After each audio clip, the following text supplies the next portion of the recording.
नमस्कार। आप देख रहे हैं पब्लिक इंडिया। आज एक खास विषय पे हम लोग चर्चा करेंगे।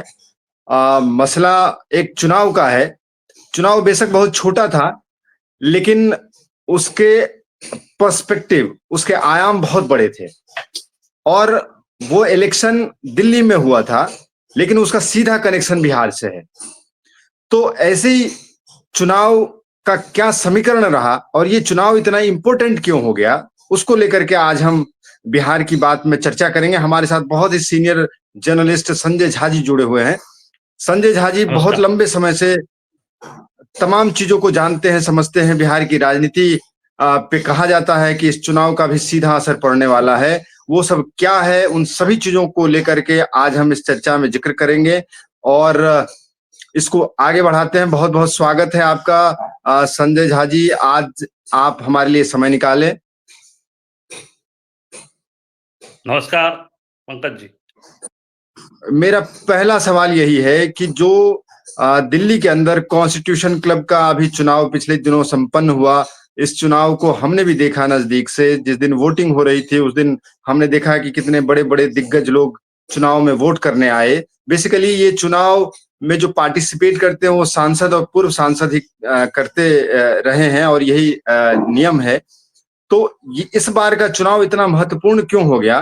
क्यों अमित शाह जी को आके 45 मिनट तक रुकना पड़ा? क्यों सोनिया गांधी वोट करने आई? और इस सब का लार्जर पर्सपेक्टिव में आप कैसे इसको देखते हैं? और ये चुनाव कहा जाता है कि उपराष्ट्रपति का जो चुनाव अभी होने वाला है, उस चुनाव से ज्यादा बड़ा ये चुनाव था। ये क्यों कहा जा रहा है दिल्ली के राजनीतिक गलियारों में? ये चुनाव थोड़ा दिलचस्प इसलिए हो गया कि राजीव प्रताप रूढ़ी इस चुनाव को लगातार लड़ते रहे हैं, जीतते भी रहे हैं। कॉन्स्टिट्यूशन क्लब में उनकी भूमिका दशकों से बड़ी अहम रही है। वो बड़े सक्रिय व्यक्ति हैं, छपरा से लड़ते हैं, लगातार जीतते हैं, बड़ी पर्सनालिटी को हराते हैं। लालू के खिलाफ भी लड़ते हैं, राबड़ी देवी के खिलाफ भी लड़ते हैं। लेकिन वो दिल्ली के फेज 3 के भी बड़े इंपॉर्टेंट व्यक्ति हैं।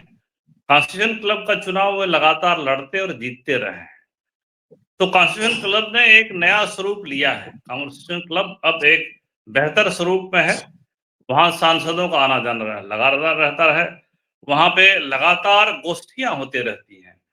तो जो सामाजिक सरोकार के लोग हैं, जो पॉलिटिकल आउटफिट्स हैं, जो वहां पे सेमिनार और दूसरे आयोजन करते हैं, उनका लगातार वहां जमावड़ा दिन भर रहता है।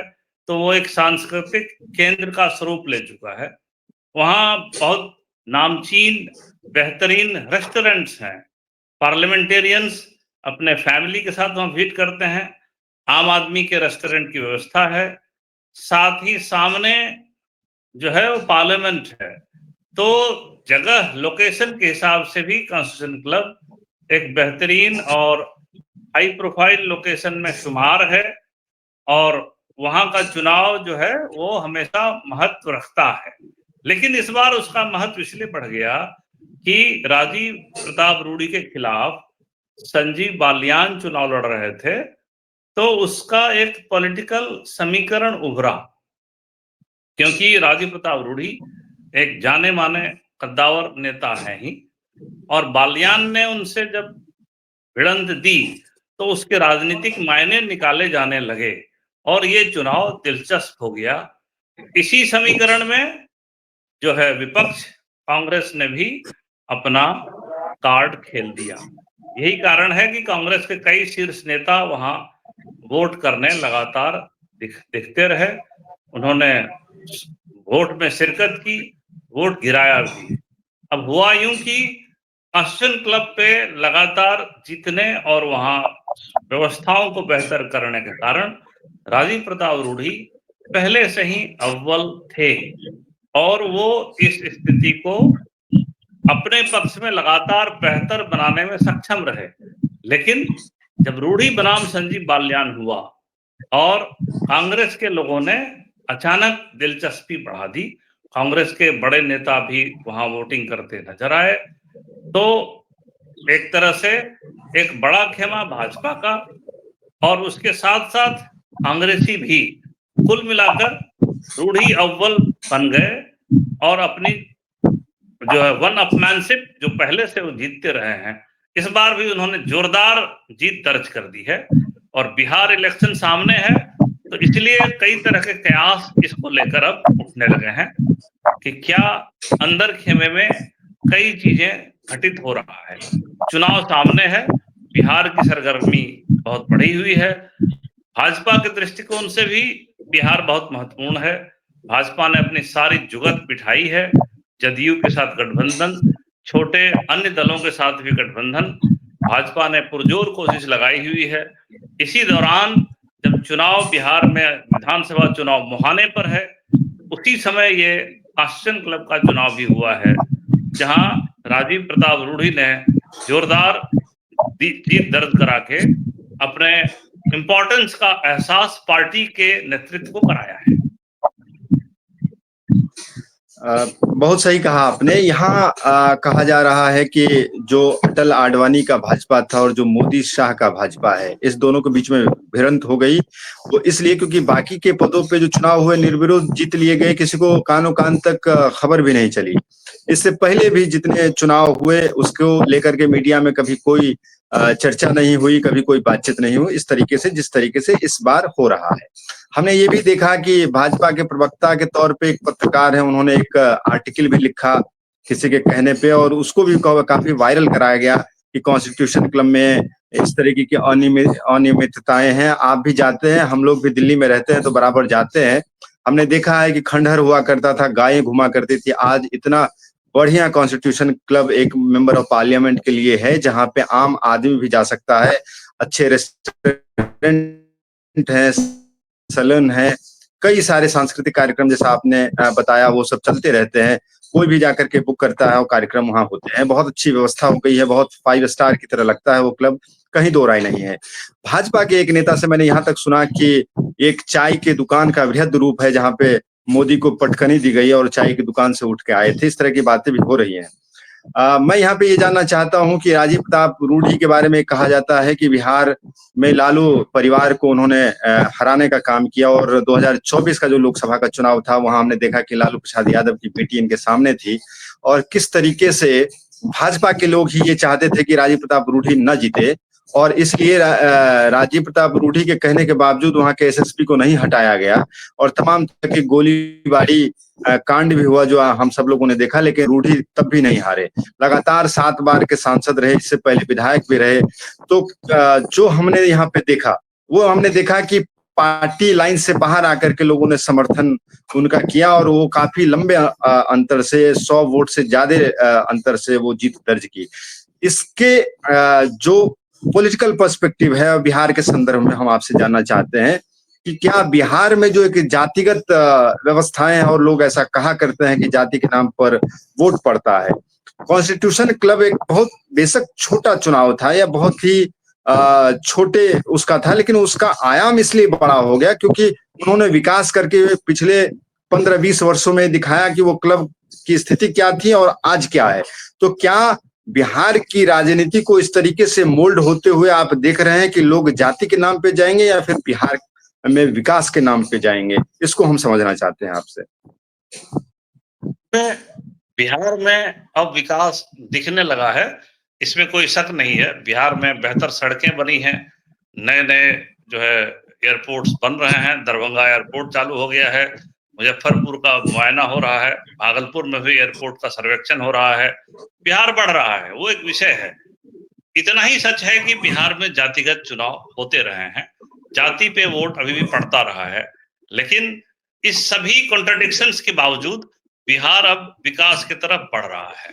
जिस समय ये कॉन्स्टिट्यूशन क्लब का चुनाव हुआ है, वो जरूर इससे परिलक्षित होता है कि कहीं न कहीं भाजपा के अंदर खाने में भी कुछ न कुछ, कहीं न कोई ऐसा दरार है जिस कारण ये एक अहम चुनाव का स्वरूप ले लिया।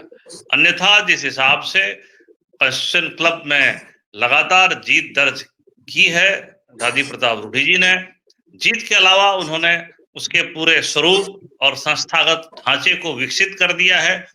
पूरा कॉन्स्टिट्यूशन क्लब एक बेहतरीन स्वरूप ले चुका है। अब वहां जो है प्रीमियर हॉल्स बने हुए हैं, उन हॉल में लगातार सेमिनार होते रहते हैं। सामने एक शानदार लॉन भी है, उससे सटे जो है एक ट्री जो है कैफे बन गया है, वहां भी पूरे दिन देर शाम तक जो है डिस्कशंस का दौर चलता है।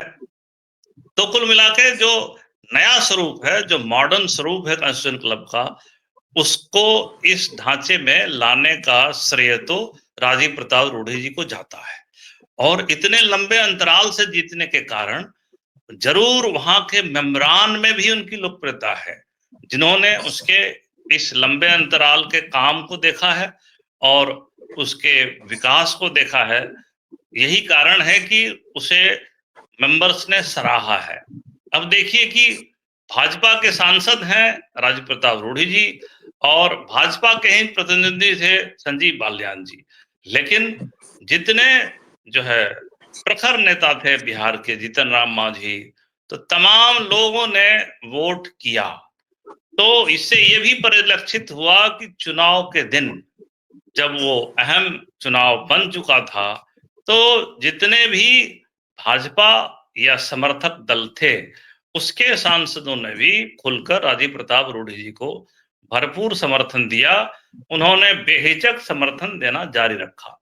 हाँ, ये जरूर है कि भाजपा वर्सेस भाजपा देखकर कांग्रेस ने इस मौके का भरपूर फायदा उठा लिया और कई कांग्रेस के बड़े नेता वहां वोट करने पहुंचे, उन्होंने भी रूढ़ी को वोट कर दिया और इसके कारण जीत का अंतर जो है वो काफी बड़ा हो गया और बड़े शानदार मतों से वो जीते। तो जिस हिसाब से ये छोटा सा एक इंटरनल बीकरिंग जो है वो थोड़ा सा सरफेस पे आता दिखा, लेकिन अच्छा झा साहब, हम ये जानना चाहते हैं कि क्या यहाँ पे जो भाजपा के लोग भी इस बात को मान रहे हैं, इस चुनाव के पश्चात भाजपा के अंदर भी ये जोरों से चर्चा चल रही है कि अब अमित शाह और मोदी को हराया जा सकता है। हराना कोई बहुत बड़ी बात नहीं है। जिस तरीके से इस चुनाव ने एक एग्जाम्पल सेट किया है, और हमने यहाँ तक देखा कि विपक्षी दल के लोग भी राजीव प्रताप रूढ़ी को वोट करने आए, पार्लियामेंट के अंदर राहुल गांधी ने उनसे हाथ मिलाया। तो इसको आप किस तरीके से देखते हैं? क्या भाजपा के अंदर वो बगावत जो अंदर खाने चल रही थी, वो क्या सड़कों पे आ गई है? इसे हम कह सकते हैं कि थोड़ी बहुत अंतर्कलह जरूर है और वो अंतर्कलह इस चुनाव में दिखा है, लेकिन जितने भी बड़े दल हैं उसमें कहीं न कहीं किसी न किसी स्वरूप में अंतर्कलह भी होते रहता है। तो ये थोड़ा सा दूरगामी कहना होगा कि कोई लगातार सीधा टक्कर सा हो रहा है, लेकिन अंतर्कलह जरूर थी, तभी रूढ़ी के खिलाफ संजीव बालियान लड़ रहे थे।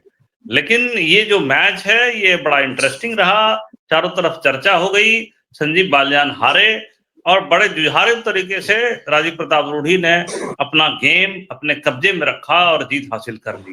तो हमारा मानना है कि इस खास मुकाम से आगे इससे बिहार और राजीव प्रताप रूढ़ी की जो निजी अहमियत है उसमें इजाफा होगा, क्योंकि वो एक तरह से कद्दावर नेता हैं, लगातार जीतते हैं, अभी किसी अहम पद पे तुरंत नहीं है।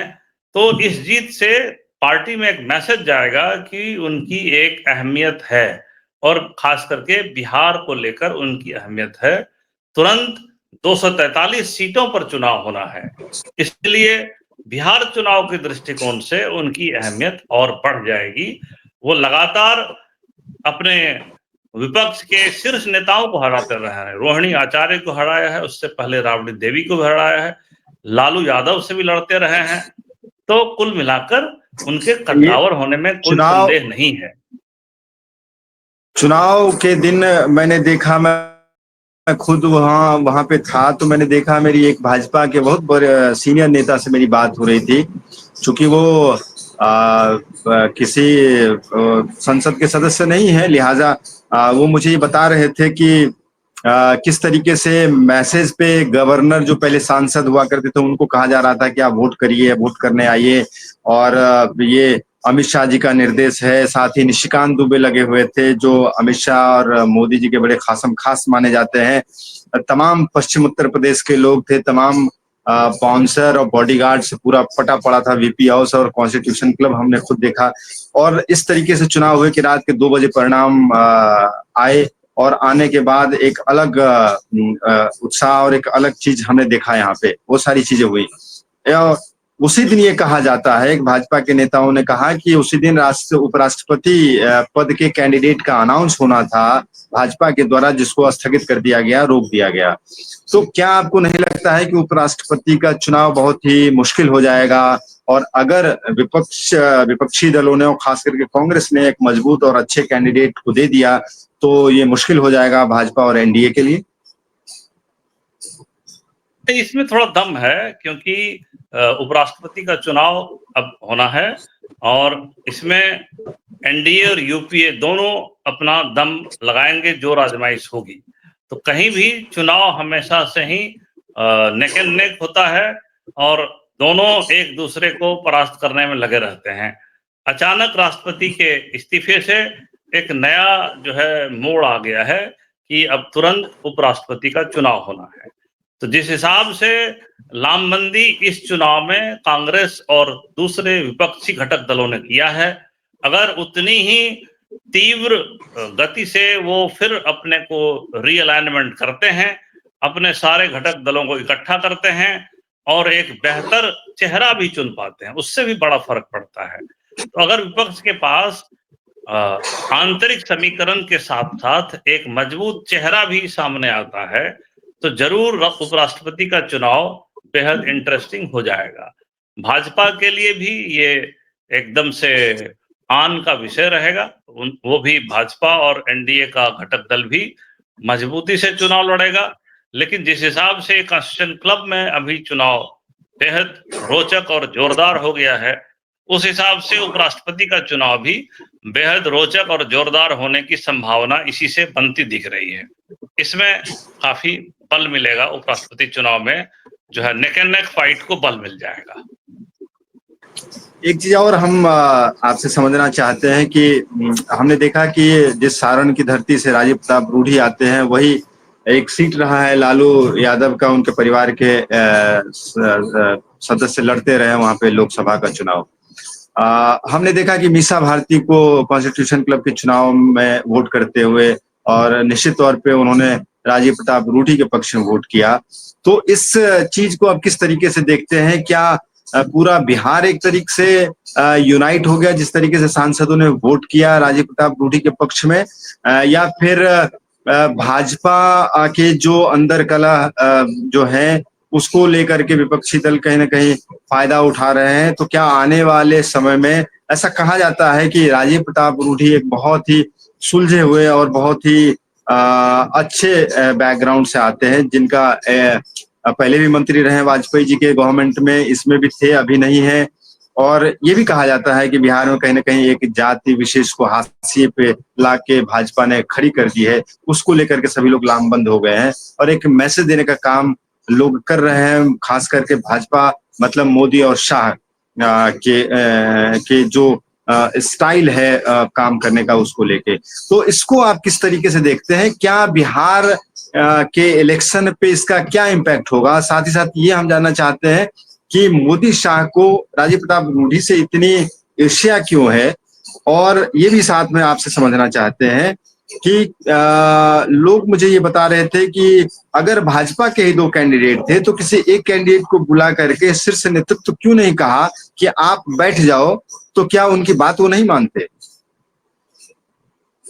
मेरा कहना यह है कि अब ये चुनाव हो चुका है, जरूर इसमें थोड़ी अंतर कलह दिख चुकी है, तो पार्टी नेतृत्व जरूर कहीं न कहीं से इस बात को आकलन करेगा कि कहाँ किस विषय पर थोड़ी चूक रही है। भाजपा नेतृत्व भी संजीदा है और राजीव प्रताप रूढ़ी भी संजीदगी से राजनीति कर रहे हैं। उनका करियर भी काफी लंबा है। राजीव प्रताप रूढ़ी मल्टीफेस्टेड पर्सनालिटी है। लगातार सांसद रहने के बावजूद वो शानदार इंडिगो का फ्लाइट उड़ाते हैं। तो उनका जो एक दूसरा आयाम है कि वो एक एक्सेलेंट जो है सो पायलट भी हैं इसके साथ ही बड़े पेज 3 के वो स्टार भी हैं, तो उनके पास मल्टीपल पर्सनालिटी है। तो मेरा कहना है कि वो इस गणित को संजीदगी से हल कर सकते हैं। मीसा भारती ने जरूर चुनाव दिया है, जरूर कहीं न कहीं एक बिहारीकरण सा इस चुनाव में होता दिखा। काफी ज्यादा संख्या में जो सांसद हैं बिहार के हैं, उन्होंने खुलकर मतदान किया और थोड़ा अंतरकलह था तो जरूर विपक्ष को मौका मिला, तो मीसा भारती भी पहुंची और उनके लिए वोट कर दिया। तो ये होता ही है कि विपक्ष के किसी व्यक्ति को अपनी ओर लुभाना, ये काम भाजपा भी पुरजोर करती है। एकनाथ शिंदे जैसे लोगों को भाजपा ने लाया और अपने साथ सीएम और डिप्टी सीएम भी बनाया है। इसी तर्ज पे यूपीए और उसके घटक दल भी कहीं न कहीं प्रयासरत रहेंगे, क्योंकि बिहार का चुनाव बहुत नजदीक है, तुरंत है और बहुत ही अहम है। करीब 16 करोड़ मतदाता हैं और 16 करोड़ मतदाता की 247 सीटों पे जीत दर्ज करना चुनौती तो जरूर है। तो इस अहम चुनौती के दौरान भाजपा नेतृत्व भी कहीं न कहीं रूढ़ी को नए तरीके से समायोजन की कोशिश कर सकता है। इस हिसाब से अब उन्हें कोई बेहतर प्लेसमेंट की गुंजाइश बन सकती है और रूढ़ी के लिए भी जो है एक लॉन्ग टर्म पॉलिटिक्स के हिसाब से वो एक बेहतर समीकरण में अभी दिख रहे हैं, जहां उनका समायोजन अच्छा है और आगे भी वो इस तरह के बेहतर समायोजन के साथ बढ़ते रहेंगे, ऐसा मुझे दिखता है। अच्छा, राजीव प्रताप रूढ़ी के बारे में कहा जाता है कि छात्र राजनीति से वो निकल करके आए और उस समय में जब चंद्रशेखर जी बड़े एक्टिव हुआ करते थे, तब से राजनीति उन्होंने सीखी और तब से वो विधायक बने बिहार में। फिर वहां से उनका सिलसिला शुरू हुआ। वो खेतों से लेकर के और जैसा आपने बताया कि पेज 3 तक सब जगह वो छाए रहते हैं। एक चर्चा ये भी है कि लोग ऐसा बता रहे हैं और कह रहे हैं कि एक चंद्रशेखर जी जिस तरीके से एक उनका कद था और जिस तरीके से वो राजनीति करते थे, उस और क्या राजीव प्रताप रूढ़ी आगे बढ़ रहे हैं? चंद्रशेखर जी का भी कद काफी बड़ा था और वो शीर्ष तक भी पहुंचे। राजीव प्रताप रूढ़ी ने भी एक लंबी राजनीति की है और बेहतरीन राजनीति की है। एक सीट से लगातार चुनाव जीतना और वो भी जहां पे बिहार के सबसे कद्दावर नेता लड़ते हैं, उसी सीट से वो जीतते रहे हैं। तो उनका फ्यूचर तो ब्राइट अवश्य है, इसमें कोई शक नहीं है। और इसके साथ ही उन्होंने सारे अहम मुकाबले में अपने पक्ष में छपरा सीट को जीता है, तो फ्यूचर उनका ब्राइट है। भाजपा की सरकार में भी उनका कद काफी बड़ा है। ये सही है कि अभी मंत्री पद उनके पास नहीं है, पूर्व में वो मंत्री भी रहे हैं, आगे भी उनके लिए बेहतर परिदृश्य उभर सकता है। जिस हिसाब से चंद्रशेखर पॉलिटिक्स करते थे, हमें लगता है कि ये उससे थोड़ा हट के हो सकते हैं, क्योंकि प्रोफेशनल भी हैं, पायलट भी हैं, तमाम सोशल और अन्य एक्टिविटी से जुड़े रहते हैं। जमीनी पकड़ बहुत बढ़िया है। तो जमीन से लेके पायलट और फिर लगातार सांसद होना अपने आप में एक अहम आयाम है। अपने सारे मल्टी डायमेंशनल पर्सनालिटी को समेटे हुए हैं। तो इतना तो तय है कि बिहार की राजनीति में उनके लिए असीम संभावनाएं हैं और इस चुनाव में जो विधानसभा चुनाव है और इसके अगले 3-4 सालों में जो लोकसभा चुनाव होगा, उस दोनों में वो एक बेहतर छाप छोड़ पाएंगे, इसमें कोई संदेह नहीं है। एक चलते चलते एक और सवाल आपसे कर लूं, चूंकि झारखंड बिहार का ही हिस्सा था और निशिकांत दुबे वहां से सांसद हैं, वर्तमान में भाजपा के ही हैं। कहा यह जाता है कि निशिकांत दुबे ने बहुत फील्डिंग की इस चुनाव में और यूं तो बयान देने के लिए वो तो बहुत बड़े सनातन के ध्वजवाहक कहे जाते हैं, लेकिन मैंने अक्सर देखा है कि भाजपा के बहुत सारे जो नेता हैं वो दिखाते कुछ और हैं, बोलते कुछ और हैं और करते कुछ और हैं। तो इस चुनाव के बाद क्या भाजपा के जो इस तरीके के जो नेता हैं उनको कुछ सीख मिलेगा? कोई मैसेज इस चुनाव के बाद गया है या फिर इन लोगों की कथनी और करनी में इसी तरीके से फर्क है और उस सब को पाटने का और उससे 2 कदम आगे निकलने का काम राजीव प्रताप रूढ़ी ने किया है और एक नया मैसेज देने का काम किया है विद इन द भाजपा और भाजपा से बाहर भी? और कहा यह जाता है कि उनका अपना जो समीकरण है बहुत अच्छा उन्होंने एक तरीके से फिट कर दिया है अपने व्यवहार से, अपने कौशल से, और उनकी जो लिगेसी है या उनका जो एक तरीके का रुतबा है, जो इनके घर पे कोई भी व्यक्ति चला जाए तो वो खड़े रहते हैं या कोशिश करते हैं कि वहां तक जिनकी जो समस्या है उनको उनका समाधान तक वो पहुंचा दे। तो उसको बिहार के पर्सपेक्टिव में अगर हम कनेक्ट करके देखें और ये देखें कि एक बड़े स्टेचर का आदमी है जो जिसको हमेशा भाजपा हो या ये इससे पहले भी जिस दल में थे वहां पे वो हाशिए पे थे कहीं ना कहीं, और भाजपा में भी वो कहीं ना कहीं जो मेन जगह पे होना चाहिए वो उनको नहीं मिला। तो उसमें कुछ चेंजेस होगा और भाजपा का जो शीर्ष नेतृत्व है उस पर विचार करेगा, या फिर उसी तरीके से ईर्ष्या दिखाएगा और ऐसे जो काबिल लोग हैं उनको साइड करके रखेगा। दो बातें हैं, एक तो आपने निशिकांत दुबे जी की चर्चा की है, वो लगातार खास विषयों पर बोलते हैं और उनके पास उसके लिए एक एजेंडा होता है, और किसी भी राजनीतिक दल में एक आप इस बात को समझते हैं कि बहुत सारे लोग जो है वो अपने कुछ पॉइंट्स स्कोर करते हैं, हम उसे कहते हैं कि he is scoring some brownie points. तो कुछ ऐसा करना कि लीडरशिप का ध्यान उनकी ओर आकर्षित हो। तो दुबे साहब जो है शानदार बोलते हैं, अपना कोई एजेंडा तय करते हैं। रूढ़ी जी के जो सामने वाले कैंडिडेट थे उसके पक्ष में उन्होंने अपना तर्क बखूबी रखा, लेकिन ये चुनाव तो हो चुका है और राजीव प्रताप रूढ़ी ने शानदार जीत दर्ज कर ली है। तो ये गेम तो अब कंप्लीट हो चुका है और इसके रूढ़ी साहब तो इसके विनर हो चुके हैं। तो जो करारा जवाब है वो राजीव प्रताप रूढ़ी जी ने उन्हें दे दिया है। अब रही कि आगे के समीकरण, तो आगे के समीकरण हमेशा हर स्टेट में तेजी से बदल रहे हैं। आपने देखा है कि भाजपा का समीकरण मध्य प्रदेश में तेजी से बदला है, भाजपा का समीकरण जो है महाराष्ट्र में बदला है, भाजपा का समीकरण बहुत तेजी से दिल्ली में बदला है। 27 साल बाद दिल्ली में सरकार बनी और पहली बार की विनर को सीएम का दर्जा दे दिया गया।